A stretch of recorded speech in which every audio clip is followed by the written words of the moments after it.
요한복음 6장 32절로 40절까지 있는 말씀입니다. 저와 한 절씩 교독하도록 합니다. 요한복음 6장 32절로 40절까지 있는 말씀을 한 절씩 교독합니다. 예수께서 이르시되 내가 진실로 진실로 너희에게 이르노니 모세가 너희에게 하늘로부터 떡을 준 것이 아니라 내 아버지께서 너희에게 하늘로부터 참 떡을 주시나니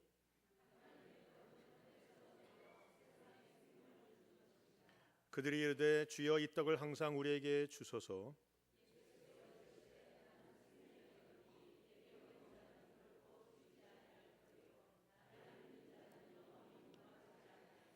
그러나 내가 너희에게 이르기를 너희는 나를 보고도 믿지 아니하는도다 하였느니라.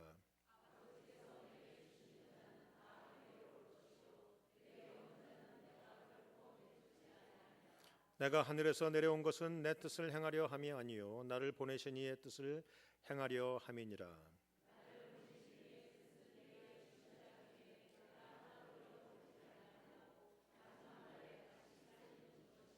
내 아버지의 뜻은 아들을 보고 믿는 자마다 영생을 얻는 이것이니 마지막 날에 내가 이를 다시 살리리라 하시니라. 아멘.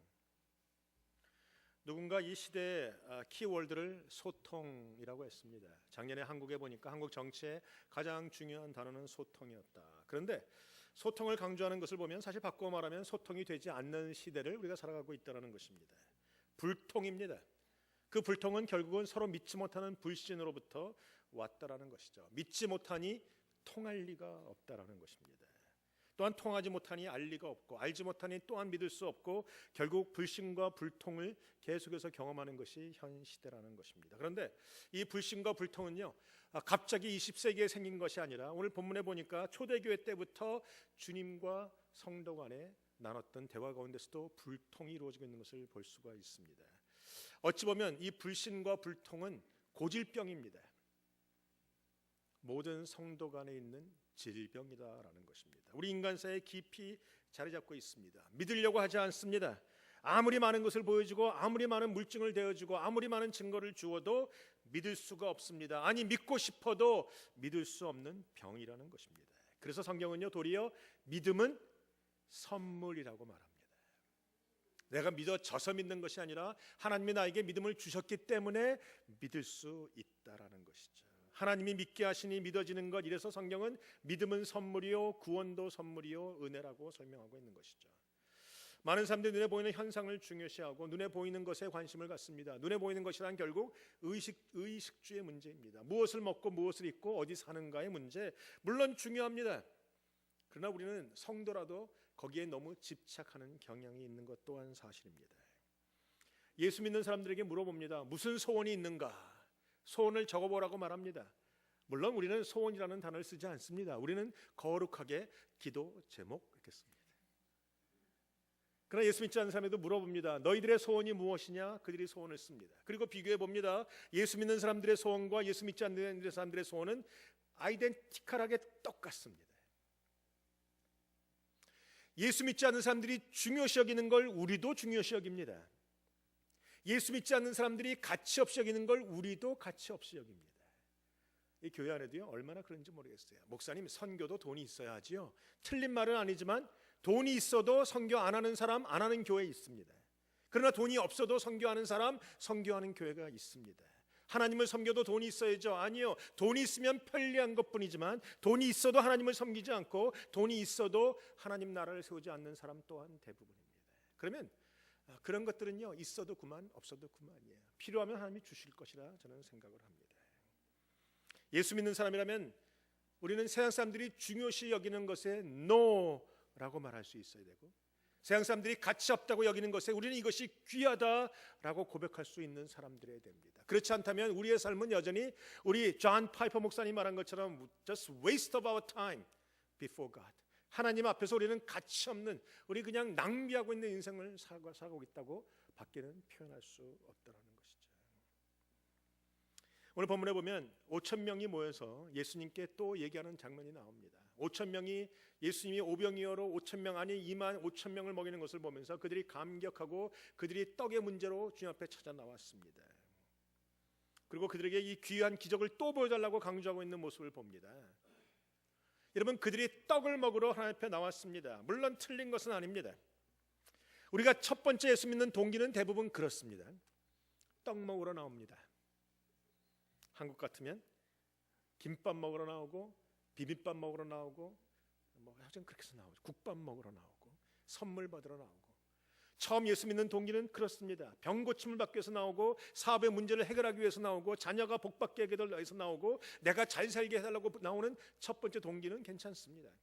그러나 그것이 예수 믿은 10년 뒤에도 그것이 나의 동기가 되고 20년 뒤에도 그것이 나의 동기가 된다면 잘못됐다는 것이죠. 오늘 예수님 앞에 오병이어의 기적으로 먹을 것을 찾았던 사람들은 오병이어의 기적의 의미가 무엇인지를 보아야 되는데, 그것은 보지 않고 우리에게 또 떡을 달라고, 또 기적을 달라고, 또 병 고쳐달라고, 또 사업이 잘 되게 달라고, 또 자녀가 잘 되게 달라고 우리가 또 구하는 것 때문에 나오고 있는 많은 사람들을 볼 수 있습니다. 여러분, 하나님 앞에 기도해서 응답을 받습니다. 가만 보면요, 처음 예수 믿었을 때가 응답이 더 잘 오는 것 같아요. 처음 예수 믿는 사람들은요, 뭘 모르게 어린아이처럼 하나님 달라고 하면 하나님은 그냥 탁탁 주세요. 병 고쳐달라면 병 고쳐주시고, 이거 달라면 저거 주시고, 어린아이가 달라고 할 때 부모가 주는 것처럼 막 주십니다. 그럼 어느 정도 신앙이 자라고 어느 정도 자라면요, 하나님이 금방금방 안 주세요. 하나님이 그때부터는 믿음을 테스트하시고 인내하게 하십니다. 이게 자라가는 과정이라는 거예요. 그러나 그럼에도 불구하고 우리는 이 과정, 자라가는 과정에 인내와 믿음을 배우지 못하고 여전히 표적만을 구하는 사람, 기적만을 구하는 사람. 오늘 주님이 그래서 말씀하신 게 뭐냐? 표적은 더 이상 줄 게 없다라고 말씀하셨어요. 그리고 주님이 도리어 내가 너에게 생명의 떡이다 말씀하셨어요. 생명의 떡이라는 의미가 무엇입니까? 생명의 떡이라는 것은요, 결국 우리의 생명의 근원이 거기 있다라는 거예요.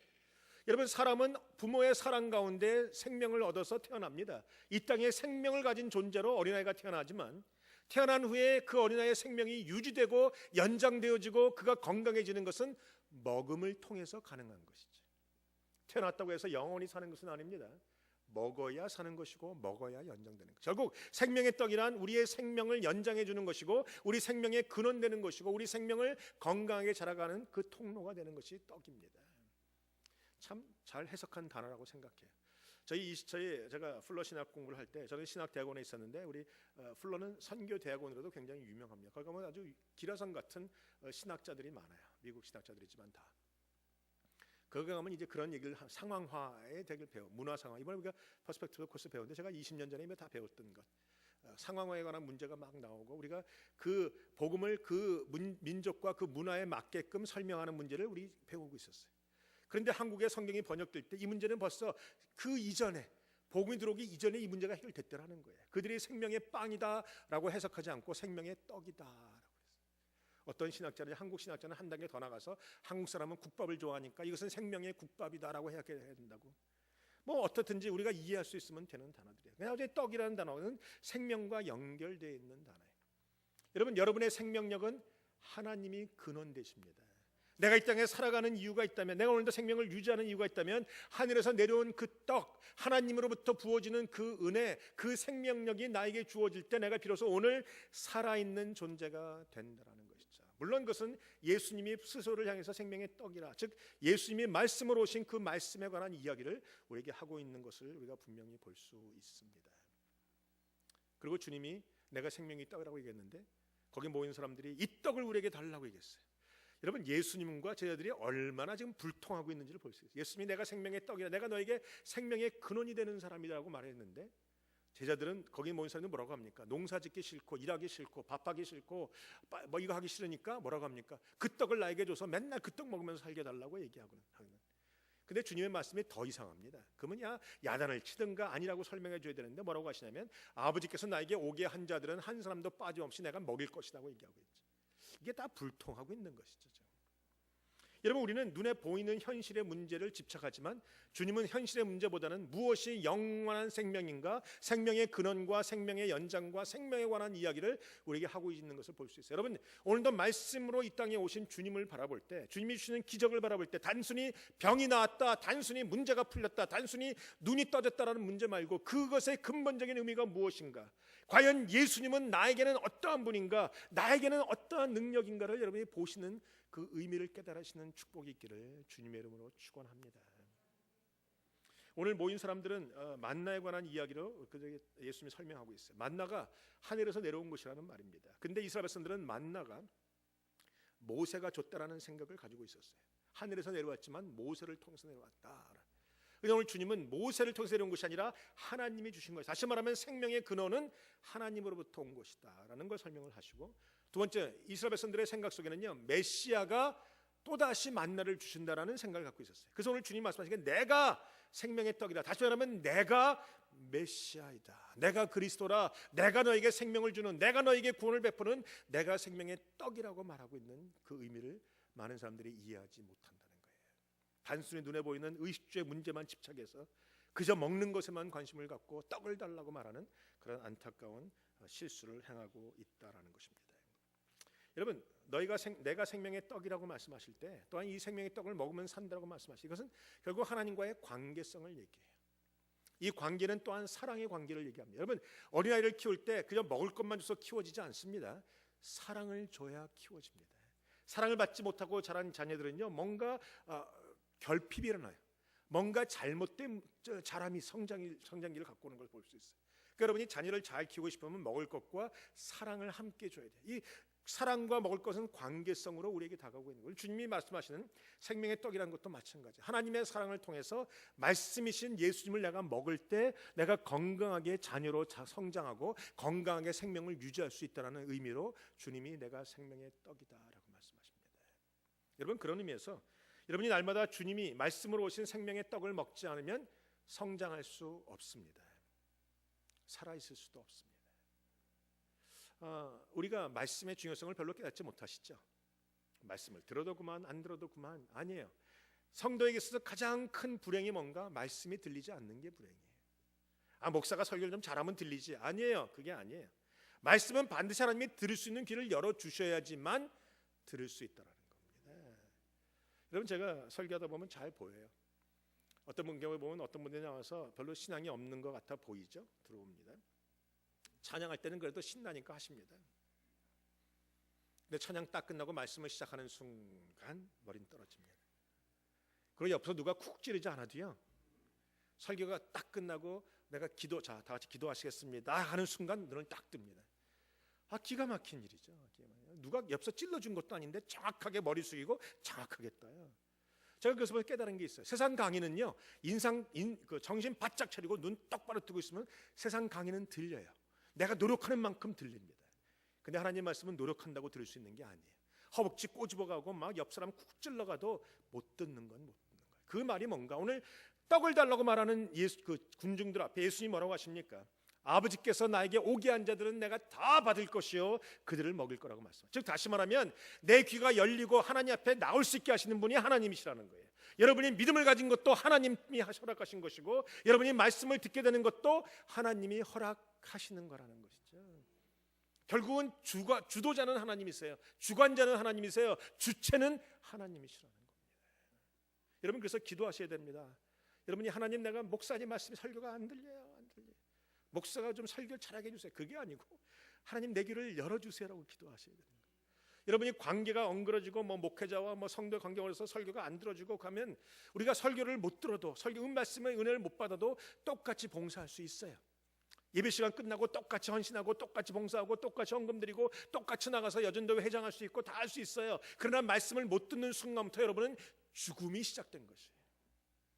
이 꽃은 아름다운 꽃입니다. 살아있는 것처럼 보입니다. 그러나 실상은 가지에서 잘라지는 순간 죽음이 시작된 것이고 머지않아 말라버릴 것이에요. 하나님의 말씀을 내가 들을 수 없다면, 생명을 내가 받을 수 없다면 지금은 살아있는 것처럼 보이지만 결국은 죽음이 시작돼서 나의 영혼이 말라버릴 것이라는 거예요. 그러니까 여러분, 성도에게 있어서 말씀을 들을 수 있는 것, 말씀을 먹을 수 있는 것은 가장 중요한 것이에요. 이거 놓치시면 안 되는 거예요. 여러분이 만약에 교회에서 목회자의 말씀이 들리지 않는다, 방법은 초시에는 두 가지밖에 없어요. 여러분이 회개하시고 하나님, 내가 말씀을 들을 수 있게 나에게 축복해 주세요라고 귀를 열어달라고 하는 기도가 있고, 그래도 안 되면 주님 회개하고 말씀이 들리는 곳으로 가시는 게 가장 중요해요.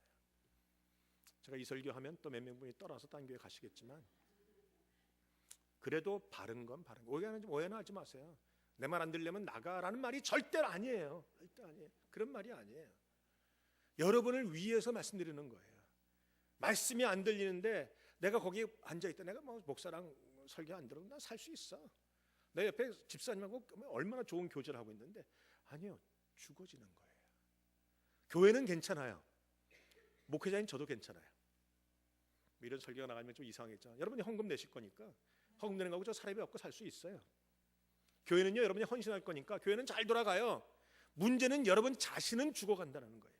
그러니까 여러분이 하나님 말씀을 들을 수 있는 귀를 열어달라고, 하나님 내가 먹어야 사는 사람입니다. 생명의 떡을 먹게 해주달라고 여러분이 날마다 기도하고 하나님 앞에 매달리면 하나님이 귀를 열어주셔요. 그 다음에 그 말씀을 먹으면 내가 성장하고 살아나고 생명력을 얻고 기쁨을 가질 수 있다는 거예요. 이것을 오해하시면 안 돼요. 무엇이 가장 중요한지를 여러분이 알고 계셔야 된다는 것입니다. 오늘 주님은 말씀하세요. 내가 생명의 공급자라. 그리고 내가 사랑으로 공급하시고, 오늘 37절에 보시면 아버지께서 내게 주신 자는 다 내게로 올 것이요 내게 오는 자는 결코 내어 쫓지 아니하리라 라고 되어 있어요. 여러분, 우리가 하나님 앞에 나올 때 하나님이 허락하시지 않으면 들을 수 없는 이 귀한 말씀, 여러분이 좀 일찍 오셔서 기도하셔야 되는 이유가 바로 여기 있는 것이죠. 하나님, 내 귀를 열어주시옵소서. 목사가 뭐 설교를 잘하든지 못하든지 죽을 쓰든지 상관없이 생명이신 주님, 생명의 떡이신 예수님, 말씀이신 그 예수님을 내가 듣고 내가 오늘도 생명을 가지고 살아가는 성도가 되게 달라고 기도하실 때 주님은 여러분의 귀를 열어주실 것이고, 목사가 말을 죽을 써도 하나님이 성령님을 통해서 여러분에게 기가 막힌 하늘의 비밀들을 쫙 가르쳐주실 거예요. 그러면 성도는 살아나갈 수 있어요. 어떤 분이 예화를 하셨어요. 요새는 현대 성도들은 거북이 성도다. 거북이가요, 먹지 않아도 300일을 버틴답니다. 교회에 말씀 안 먹고 300일을 버텨가는 성도가, 믿는 자로서의 가장 큰 고통은 말씀이 들리지 않는다는 거예요. 하나님이 들을 수 있는 귀를 허락하시고 복음의 비밀을 듣게 하는 자, 즉 아버지께서 주님께 오게 하는 자를 주님이 영접하시고 넉넉히 먹이시고 영원히 목마르지 않게 하시겠다고 약속하고 계십니다. 여러분, 이것은요, 이 말씀의 감칠맛은 경험해 본 사람만 알 수 있어요. 경험해 보셨습니까? 말씀을 들을 때 우와, 얼음 냉수, 뜨거운 여름날 밖에서 땡볕에서 일하다가 그 떠다주는 그 얼음 둥둥 떠 있는 그 시원한 물, 그걸 마실 때 그 시원한 느낌, 이 장까지 시원해지는 느낌 경험해 보셨어요? 이것이 바로 말씀의 감칠맛이라는 거예요. 여러분이 말씀이요, 설교가 뭐 목사가 잘하는 게 문제가 아니고, 여러분이 하나님의 성령이 말씀을 귀를 열어주시면 말씀을 들을 때마다 부흥이고요, 말씀을 들을 때마다 감동이고, 말씀을 들을 때마다 내 영혼이 새로워지는 것을 경험할 수 있다는 겁니다. 성도에겐 그래서 말씀을 듣는 것이 가장 큰 축복이라는 것이죠.